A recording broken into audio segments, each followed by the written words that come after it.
मंत्रण इसी मदरसे में कराते थे। ये आरोप आप पर क्या कहेंगे? भाई, जिसको जबरदस्ती मुसलमान बनाया हो या धर्म परिवर्तन कराया, कोई मीडिया के सामने आया? कोई सबूत आया? कोई सबूत है? धर्म अगर कोई बदलेगा अपना तो अपनी मर्जी से बदलेगा। इस्लाम 1400 साल पहले दुनिया में आया। एक शख्स थे मोहम्मद, उन्होंने इस्लाम की तबलीग की, प्रचार प्रसार किया, लोगों को खूबियां लगी कि बाकी इस्लाम एक ऐसा मजहब है कि इंसानियत का मजहब है। आज दुनिया में दूसरे नंबर की कम्युनिटी है, 2 अरब से ज्यादा मुसलमान हैं। एक आदमी ये साबित कर दे कि मेरी गर्दन पर तलवार रखकर या मुझे पैसों को लालच देकर मुसलमान किया हो। मेरे असलाफ और बुजुर्ग भी हिंदू थे, इसी देश के रहने वाले थे। मेरे असलाफ और बुजुर्गों ने इस्लाम की खूबियां देखी, ख्वाजा मोइनुद्दीन चिश्ती की खूबियां देखी, मोहम्मद रसूलुल्लाह की खूबियां देखी, साहबा की खूबियां देखी। वरना लोग कहां जिंदगी गुजार रहे थे इस्लाम से पहले? बच्चियों को जिंदा दबा देना, सती प्रथा, ये क्या था? ये इस्लाम के आने के बाद खत्म हुआ। एक सवाल और जो एटीएस ने कहा है कि इस मदरसे के जरिए बड़ा पैसा आता था बाहर गल्फ कंट्री से, इवन पाकिस्तान से कनेक्शन, ये सब सारी चीजें सामने आई। भैया, मुसलमानों पर ज़कात फर्ज है। 5 रुकन हैं इस्लाम के, ईमान, नमाज, हज, ज़कात, रोजे, ये इस्लाम की बुनियाद है। इनमें एक है ज़कात। जिस तरह गवर्नमेंट टैक्स लगाती है, GST, income tax, sale tax, इसी तरह इस्लाम ने अपने अनुयायियों के लिए, इस्लाम वालों के लिए, इस्लाम का पालन करने वालों पर 2.5% का टैक्स लगाया है। वो चाहे इराक का रहने वाला हो, ईरान का रहने वाला हो, वो मुझे भी दे सकता है गरीब हो।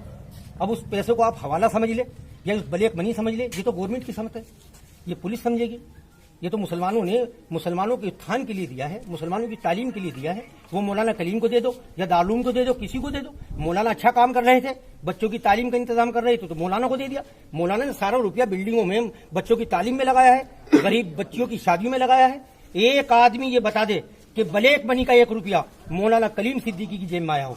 मौलाना कलीम पर जितना पैसा आता है सब मुसलमानों की और गरीब बच्चों की परवरिश पर लगाते हैं, उनकी तालीम पर लगाते हैं। मौलाना साहब कहा पाकिस्तान से भी संबंध के बारे में बात कर रहे हैं लोग। भाई, पाकिस्तान हमारा छोटा भाई है, हमारे रिश्तेदार हैं। वहां पर पॉलिटिक्स वालों ने, राजनीतिक लोगों ने आपस में द्वेष के कारण ऐसा कर दिया, वरना यहीं से तो कटा हुआ है। वो हमारी रिश्तेदारियां हैं, फुलत वालों की रिश्तेदारियां हैं। क्या वो हमारे खून मिट जाएंगे, हमारी रिश्तेदारियां खत्म हो जाएगी? मौलाना कलीम सिद्दीकी साहब के या इस गांव के भी वहां संबंध होंगे, हमारी रिश्तेदारियां होगी। किसी के भाई चला गया सन 47 में, किसी का चाचा चला गया, परिवार में 4 आदमी थे, 2 वहां चले गए, 2 यहां रह गए। हमको हिंदुस्तान से प्रेम था, हम हिंदुस्तान में रह गए। उन्होंने मिस्टर जीना का हाथ पकड़ा, वो पाकिस्तान चले गए। लेकिन अगर वो मिस्टर जीना के साथ गए हैं, क्या गांधी वालों का उनसे संबंध और रिश्ता खत्म हो जाएगा? ये बताइए आप। इसलिए सवाल ये भी है कि मौलाना ने शिक्षा के क्षेत्र में, यहाँ लोग बोल रहे हैं कि मदरसे बहुत स्थापित किए हैं, पूरे देश में किए हैं, तो ये कहाँ पे इनके मदरसे इन्होंने बनाए हैं? मदरसा फुलत में है, 1-2 मदरसे और कहीं होंगे जो लोग बताते हैं, क्योंकि अच्छा काम कर रहे हैं। कहीं भी खोल सकते हैं आप। अगर कहें कि आप हमारे इलाके में तालीम का इंतजाम कर दीजिए, आप यहाँ चले जाएंगे। अक्सर मदरसा, ये सबसे बड़ा मदरसा फुलत में ही इनका, जहाँ हजारों की संख्या में बच्चे आते हैं और हर साल यहाँ पर एक इजलास भी होता है। लोग उस इजलास में आकर रुपया भी देते हैं मौलाना को कि आप बिल्डिंग बनाओ, बच्चों की तालीम पर खर्च करो और किताबें खरीदो, बच्चों को वजीफे दो। क्योंकि मदरसों में जो तालीम होती है वो बिन पैसे होती है, बिन फीस के होती है। जो बच्चे यहाँ पढ़ते हैं वो गरीब बच्चे होते हैं, जिनके ऊपर किसी का सवाल और है कि 30 साल से करीब ये मौलाना जो है वो इस तरह के काम कर रहे हैं, लोगों की शिक्षा, गरीबों की शिक्षा को लेकर। 30 साल में कोई इस तरह के आरोप क्या लगे, और आज लगे तो आखिर क्यों लगे? भैया, 70 साल से कांग्रेस हुकूमत कर रही थी, किसी मदरसे पे एक आरोप बता दो। इस सरकार में मदरसे इन्हें दिखाई दे रहे हैं आतंकवादियों के अड्डे। मैं ये कहता हूं कि मदारिस में एक दफे क्लास तो अटेंड करके देखो, किसी मौलवी की शरण में आकर तो देखो, अगर जिंदगी न बदल जाए। इस्लाम की तालीम ने उन देहरियों की, उन लुटेरों की जिंदगी बदल दी जो कातिल होना चाहते थे कि मोहम्मद को कत्ल कर दें। वही दुनिया के सबसे बड़े अमीर बने, जिनकी 22 लाख मुरब्बा मील पर हुक्मरानी नहीं, हजरत उमर, इस्लाम के दूसरे खलीफा। ये बेबुनियाद बात है जब से भाजपाई मदरसे इन्हें आतंकवादी सेंटर दिखाई देने लगे।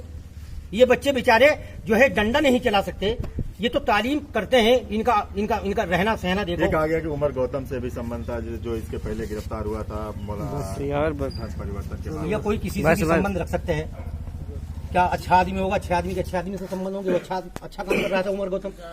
ये संविधान ने हक दिया है अपने धर्म का प्रचार करने का। ये बीजेपी का देखने का नजरिया गलत है। नहीं, हमें संविधान ने हक दिया है ना। हम रुके क्यों थे यहाँ पर? गांधी के साथ हम क्यों गए थे कि हमें यहाँ पूरी जो है आजादी मिलेगी, अपने इस्लाम के लिए हमें पूरी आजादी मिलेगी, इस्लाम को फैलाने के लिए आजादी मिलेगी। हाँ, एक आदमी आकर बता दो पूरे हिंदुस्तान में किसी भी सूबे का कि मुझको जबरदस्ती मुसलमान किया गया है, मुझको पैसों का लालच दिया गया है, मुझको और लालच दिया गया है कि आप मुसलमान हो जाओ। इस्लाम अगर कोई कबूल करेगा सब कुछ छोड़ कर आएगा, क्योंकि उसके घर वाले तो खुद निकाल देंगे तो मुसलमान हो गया। अगर ये इस्लाम अच्छा मजहब ना होता तो दुनिया की बड़ी बड़ी नामचीन हस्ती टाइसन जैसे को देखो मुसलमान हुआ है। तो ये साफ तौर पे जितने लोग यहाँ दिखाई दे रहे हैं, इन लोगों में काफी नाराजगी इस बात को लेकर के है कि जो शख्स इतने दिनों से यहाँ पे बच्चों की शिक्षा को लेकर काम कर रहा था, आखिर एक दिन में इस तरह के आरोप कैसे लग जाते हैं। और यही सवाल सबके जहन में है और सब यही मानते हैं कि जो किया गया है वो राजनीति के तहत किया गया है, इसके पीछे राजनीतिक साजिश है। वीडियो जर्नलिस्ट उज्जवल भारद्वाज के साथ अखिलेश रिपब्लिक।